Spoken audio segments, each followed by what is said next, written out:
Hello YouTube, welcome back. I'm making a quick video of my newest forcible entry door here. I did make a video about 5 years ago, but that door that we that built before, we definitely put it through its paces. We definitely gave it a heck of a workout. We beat the crap out of the darn thing, to be honest with you. It's actually holding up pretty well, but I wanted to build a new door that has a lot more training features on it, a lot more training scenarios, that kind of stuff. But at first glance, when you look at it, it looks pretty much identical to the original door that I built, just because I've already built a few of these doors, and I like this design that I've made. It's very practical. It's easy to transport. I can literally carry it in my pickup truck, go to a station, train with it, load it up, take it to another station, do training. It's very easy, so I like this design that I've come up with. So that's why when you first look at it, it looks the same as I originally did. But what I did is I did a lot of little upgraded little features on it that make it a little bit better. And what I'm going to do is I'm going to explain some of those. One of the first ones is this area right here. On the original door that I did, I only did one area for a dowel pen. And then obviously I did my 3-point one for the top and bottom. But, when you think about it, if say you go to a house, especially, a lot of structure fires always seem to happen late at night. And usually people are going to have their house locked. So you're going to have your door handle locked, you're going to have your deadbolt locked. So I wanted to give the scenario of having both of them locked. So obviously when you close it and you put both of your wood dowels in there, now this gives you more resistance right here in this area, like you normally would an actual door. Because a lot of people, like some contractors, stuff like that, when they put the deadbolt in, they use the longer screws to get more bite, depending on the style of construction. So they take a little bit more to go through. So just having one pin right here was really easy. It broke too easy. So having two on here gives you a little bit more of a better scenario of it actually having two locks already set, late at night. And then I have my 3-point lock, top and bottom for, a more advanced door, maybe like a hurricane resistant door, or just more of a higher security kind of door, which gives you 4 areas of trying to break this door open, which you can really put someone to the test of trying to break through that door. Right here, you notice I also did the commercial lock again. Now on my first door, I actually kind of made a notch here, and I used a piece of actual storefront aluminum with the lock and my cylinder. But that really didn't hold up very well. I think we kind of destroyed that thing pretty quickly, and I actually fixed it once or twice. And after that, I was like, I'm not going to bother fixing it no more. So this one's actually part of the metal structure of the door. So it's going to be a lot stronger. It's going to last longer. Right here where the cylinder is, I actually have a piece of metal that actually goes all the way through. So I've essentially boxed it off in here to give it more strength there. You can see where it's going to be the same as the other one, where I have the sacrificial piece of wood that goes in there, holds my little lock cylinder. Then I have my K-tool that I built specifically for this prop. It will work on an actual door, believe it or not, because I actually used the real cylinder for all my measurements. But I have my K-tool that I built right here that the student can lock on there, drive it on, so they rip it out. And then they have the tool right here for doing the actual lock itself. So, and what I did on this door, the same as the other one, you see on the jamb here where I have a nice little notch cut out of it.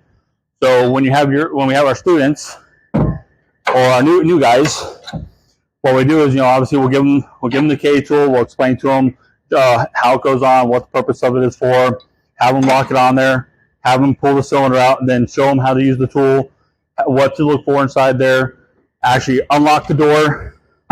And once they actually unlock the door, then they can actually open the door, giving them a more better training scenario of having to actually pull the cylinder out, unlock the lock to be able to open the door. So I wanted to try to make this where it gives a lot of real life scenarios, like when you're actually on a scene. When you come to the other side of the door, on this side, what I did here, this is essentially like your inward swinging door. You're coming up to a house, it's your in swinging door. You're going to know that because you're not going to see no hinges or anything like that. You're just going to see your door handles. Now, I put 2 nuts on here. The reason for this is the first one I only put 1 on there because I only had one area for a dowel pen. Since I did the deadbolt, I did 2 of them. So what that's for is so this tells you where your door handle is and your deadbolt.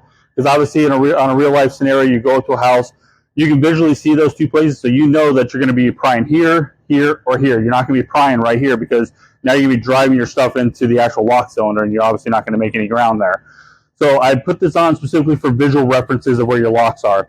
I also put the hole in here for the spike because there are some times where you're working that door, it's not wanting to open, you're tearing the wood all up. So you drive that spike in there, a baseball bat swing, you get it in there, and you can really pry that door so you can get that door open. I I put the handle right here and the word no pry because that's where that commercial lock is. Obviously, we don't want them doing any kind of work right there. We don't want to do any kind of damage to the actual commercial area right there because obviously that's meant to be used from the other side of the door. So this is just, just to make sure nobody works it. So yeah, here you can work, here, here, here, and down there for an inward swinging door. Also on this door, I'm redoing the hinge pull scenario. And what you can see what I did here is I took some heavy duty grade structural caulking. I put a big old bead on there for the purpose of making it to where you see it doesn't allow that hinge to close. And it's very dense, it's really hard to compress. And the reason for that is that the trick to that is I have a little spot on the door here that has like a little bit of like a cradle. So what we'll do is we'll set it inside there, close the door. When you close the door, now that hinge is locked in there because it's crushing that caulking plus the thickness of the metal of the hinge with this little bit of gap here. That's obviously the beauty of the plywood too. The plywood's keeping everything from flexing on me. So now you're not going to get that out of there no matter what you do. You can pry on this all you want. You're going to have to use a pry tool to get that out, which is going to be your Halligan. So now you got to get the student, lock their fork on there, have them drive it down, work it out. Now, the way this is set in here, with it as tight as it is, they have to actually work it. They have to actually kind of go back and forth a little bit to get that out of there. It's not just going to pop right out on them. So it gives a little bit of a little more of a real life feeling to pulling that hinge out of there. And since it's set actually on a piece right here where it's solid, as they drive that down there, they're not going to walk the hinge down. They're just going to drive the bar on there and then pull it off. Once our student gets that out, say they got it out, with doors open. Now, obviously, we just reset it in there for the next student, and they can this can be reused multiple times. And for the most part, those are the stuff I did on the main portion of the door. The next stuff where I really wanted to really make this a much better training scenario kind of door is I got two little wings over there, and I got a wing sitting right here. What these wings are for is I wanted to give scenarios of essentially soft entry. Now these literally just slide in position and you're ready to train. What this bottom one's for is for like your commercial door where they put the plate on there so you can't get to the cylinder with like say a pocket knife or something like that and have the door locked. This one is say you come up to a house. It's not really like a full-on emergency. They just someone's not feeling good. They can't make it to the door. But the deadbolt's unlocked, but the door handle's locked, and you're going to go through the lock with your shovel knife. This right here is if, say, you don't want to do full-on forced entry, but going through the lock method essentially ended up actually being the route that needed to be done. So you use the A tool, you knock the cylinder off, you have to manually unlock the deadbolt, and then use the shovel knife to open this up. The last one is like your chain prop. This is just for shipping purposes. So like when you're outside the house and you go to come in, you have the chain, you put a piece of rubber tubing on it or a piece of rope, and you can walk that chain off. So what I have here, these scenarios, is your modified speed square. So this would be for like this one right here. So the student would come in here, drive this down, and get in here to open the door. So now they've gained entry to like a hollow metal door on the back of a building, or maybe someone has on their shop or their garage. The next one's gonna be, like I say, the deadbolt's not locked, but this is locked. They take the shovel knife in there. Now they've gained entry to the house. The next one is gonna be, say, like I said, you've gone through the lock method. You gotta go through the deadbolt. There's a couple ways you can undo these deadbolts. One of them is there's a little lever here. You kind of push that over like this, and you can undo the deadbolt. And the other ones, you can take your shovel knife and stick it in this part right here.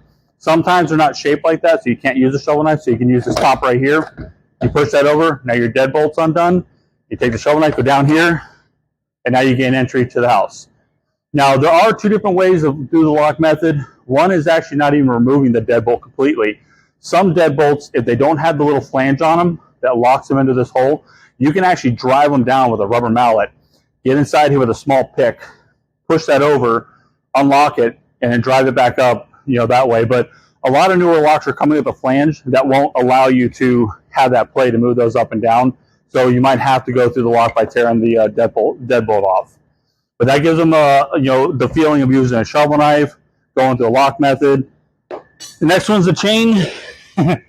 Let's hope I can make this work, just so I can prove that it works.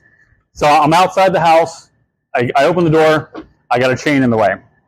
So what we do is you have the student take some rubber hose. They would walk the hose up to the top of the door. And you walk that over until the chain falls off. Now you gain entry into the house. Now you didn't do any damage to the house. You didn't do any prying on the door. The door was already unlocked. You just pretty much get right in. So now you gain entry without doing any damage to anything. And all you use is a piece of rubber tubing, which you're going to have on your rescue or your engine anyways. And go ahead and close these. Take this wing off.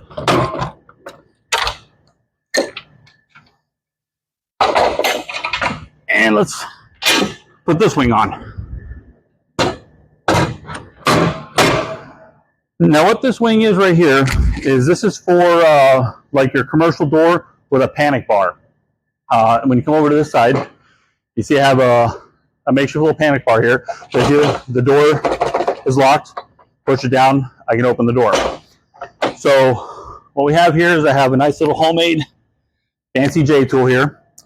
We're gonna simulate that this is a double door, and obviously with this opening here, this is where your glass is. So we're gonna have our student walk the J-tool in there, look through the glass, find their panic bar, pull on it, gain entry to the building through that way.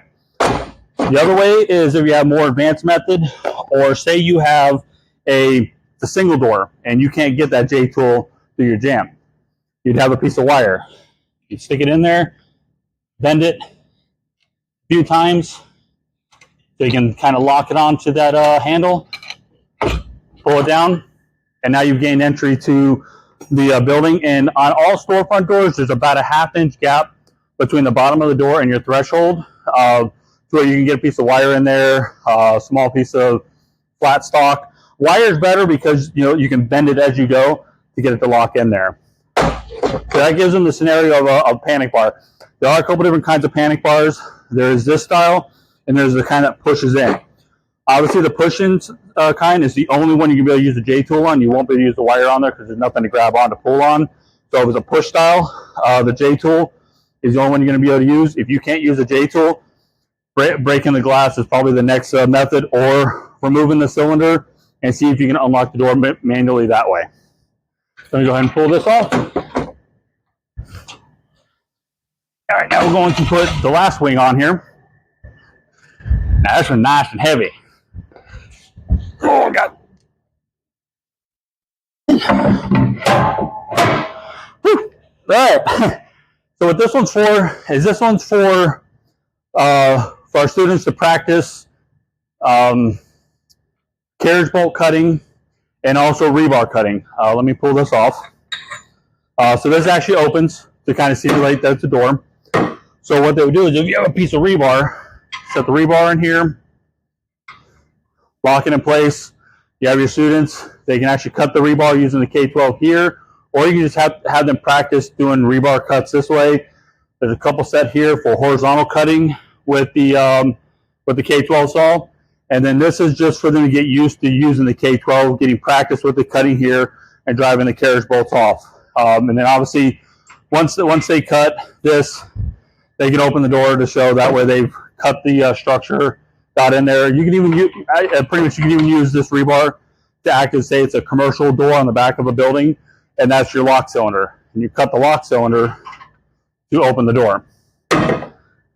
And the one thing about using this right here, this will actually help your students practice for the final scenario of my door. But the final scenario of my door is a drop bar carriage bolt cut.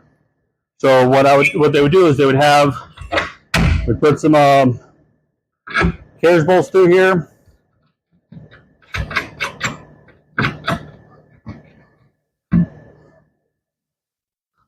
Lock these on. Now, what we'll be doing is we'll be actually adding 2 washers to each carriage bolt.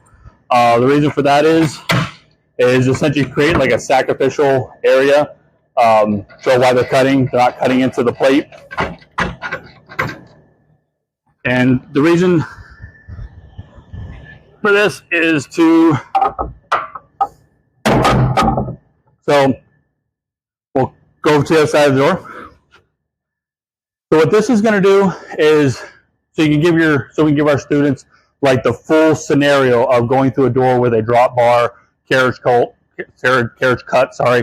and the actual cylinder. So we put our 2 blocks of wood in here. We have the student cut the carriage bolts, cut the heads off, drive them through. Once they drive them through and they know that the drop bar brackets have been weakened, then they get their bar in here, they work this, and then pretty much at that point, then they would be able to open the door, gain entry, and that would be a pretty much full scenario of carriage cut, knocking off the drop bar, forcing the door through your actual locks, and gain an entry to the building at that point. But this is my new forcible entry door that we're going to be using for all our new guys, any new students and stuff like that. So I hope we get another 5 years out of this thing before I have to build another one. So I hope y'all enjoyed this video, and thanks for watching.